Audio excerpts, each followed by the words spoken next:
Dopo la denuncia per minacce e lesioni personali in concorso con un 27enne, per Baby Touché, il 3 per 21enne di Monselice, arrivano due DASPO di 3 anni ciascuno e un foglio di via di 4 anni dalla città della Rocca.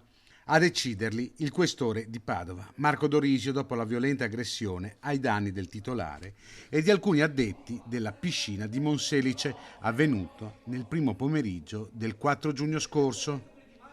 Baby Touché era entrato nell'impianto con alcuni amici. Uno di loro si era rifiutato di pagare il lettino come prevede il regolamento. Da qui era nata un'aggressione ai danni di una giovane addetta, proseguita poi, nonostante l'arrivo dei carabinieri, nei confronti del titolare che era dovuto ricorrere alle cure del pronto soccorso. Un episodio violento a cui, nella notte fra venerdì e sabato, era seguito un tentativo di furto con danneggiamento nell'area del bar.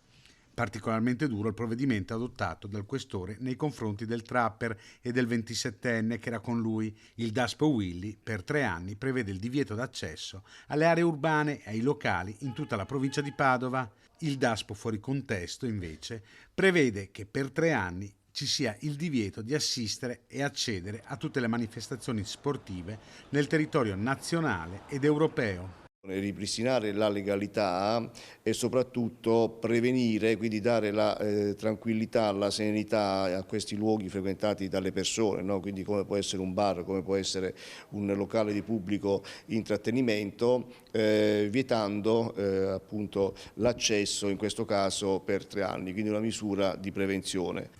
A carico di Baby Touché, il questore ha anche firmato un foglio di via obbligatorio con divieto di ritorno nel comune di Monselice per 4 anni, misura che va ad aggiungersi ai fogli di via già emessi per i comuni di Padova, Ponte San Nicolò, Venezia e Vicenza. Tutti gli strumenti giuridici che l'ordinamento giuridico pone a disposizione in chiave di prevenzione li abbiamo adottati, ripeto, prevenzione da un lato, e questi sono provvedimenti dove si cerca in ogni caso così di rendere consapevole il giovane, il destinatario, la persona a cui viene notificato, renderli consapevole praticamente del disvalore sociale della propria condotta, cercando quantomeno di costruire un senso di responsabilizzazione affinché cessino da queste condotte violente e pericolose.